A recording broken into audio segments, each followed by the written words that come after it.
ஒரு பசுமையான காடுகளின் இதயத்தில் இரண்டு வெவ்வேறு விலங்குகள் பிரிக்க முடியாத நட்பை பகிர்ந்து கொண்டன. மோமோ, ஒரு புத்திசாலி மற்றும் விளையாட்டுத்தனமான குரங்கு, மரங்களிலிருந்து ஊசலாடுவதையும் தங்கள் வீட்டின் ஒவ்வொரு மூலையையும் ஆராய்வதையும் விரும்புகிறது. எல்லி, ஒரு கனிவான மற்றும் சிந்தனைமிக்க யானை, இயற்கையின் அமைதியான அழகை அனுபவித்து காடு வழியாக அமைதியான நடைப்பயணத்தை விரும்புகிறது. ஒரு வெயில் காலை மோமோவின் கண்கள் உற்சாகத்தில் மின்னியது. அவர் தனக்கு பிடித்த மரத்திலிருந்து கீழே இறங்கி எல்லியை அழைத்தார். எல்லி! அவன் குரலில் உற்சாகம் நிறைந்தது. இன்று ஒரு சாகசத்திற்கு ஏற்ற நாளாக உணர்கிறேன்.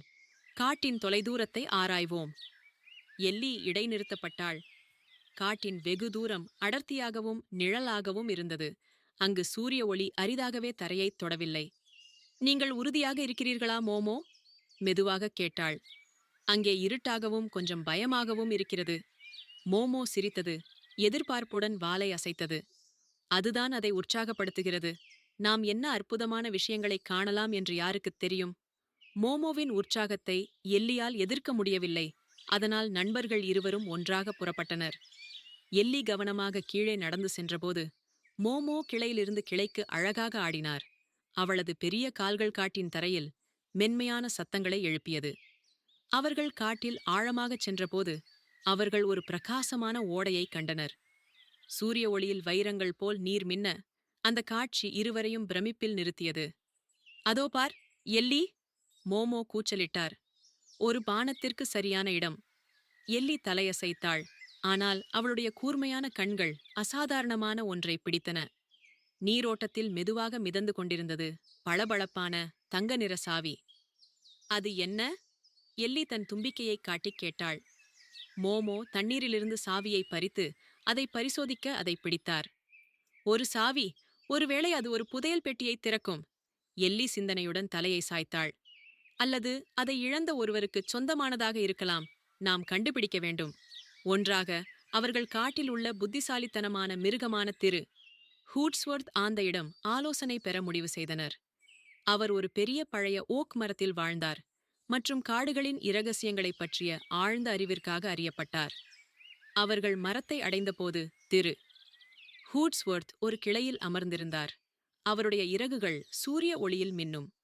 மோமோவும் எல்லியும் தங்கள் கண்டுபிடிப்பை விவரிக்கும்போது அவர் கவனமாகக் கேட்டார். ஆ, திரு ஹூட்ஸ்வொர்த். அவரது குரல் ஆழமாகவும் ஞானமாகவும் இருந்தது. நீங்கள் தங்கச்சாவியை கண்டுபிடித்து விட்டீர்கள். இது மந்திரித்த தோட்டத்தை திறக்கிறது. இது அதிசயங்களும் ரகசியங்களும் நிறைந்த ஒரு மறைவான இடமாகும். உண்மையான நண்பர்கள் மட்டுமே அதை கண்டுபிடிக்க முடியும்.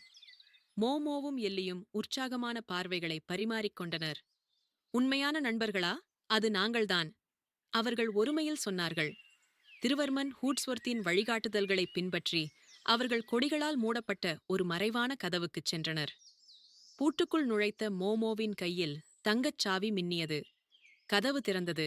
அவர்கள் கற்பனை செய்ததை விட ஒரு ஒளிரும் தோட்டத்தை வெளிப்படுத்தியது. ஒவ்வொரு வண்ணத்திலும் மின்னும் மலர்கள் மலர்ந்தன. பட்டாம்பூச்சிகள் காற்றில் நடனமாடின. மையத்தில் ஒரு மந்திர குளம் மின்னியது.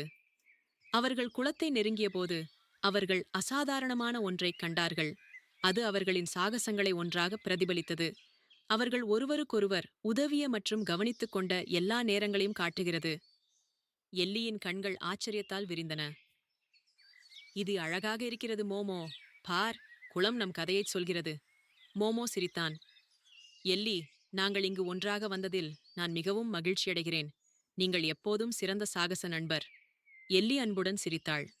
மற்றும் நீதான் துணிச்சலான நண்பன், மோமோ. எப்போதும் ஒன்றாக இருப்போம். இரண்டு நண்பர்களும் தோட்டத்தை ஆராய்வதில் நாள் முழுவதும் செலவிட்டனர். அவர்களின் பிணைப்பு இன்னும் வலுவடைந்தது. இந்த மாயாஜால இடம் அவர்களின் நட்பின் கொண்டாட்டம் என்று அவர்கள் அறிந்திருந்தனர். அவர்கள் கற்பனை செய்ததை விட மிகப்பெரிய பொக்கிஷம். அதனால் மோமோ மற்றும் எல்லியின் மகத்தான சாகசம் முடிந்தவரை சிறந்த முறையில் முடிந்தது. அவர்களின் நினைவுகளை போற்றும் மற்றும் எப்போதும் ஒருவரோடு ஒருவர் இருப்போம் என்ற உறுதிமொழியுடன்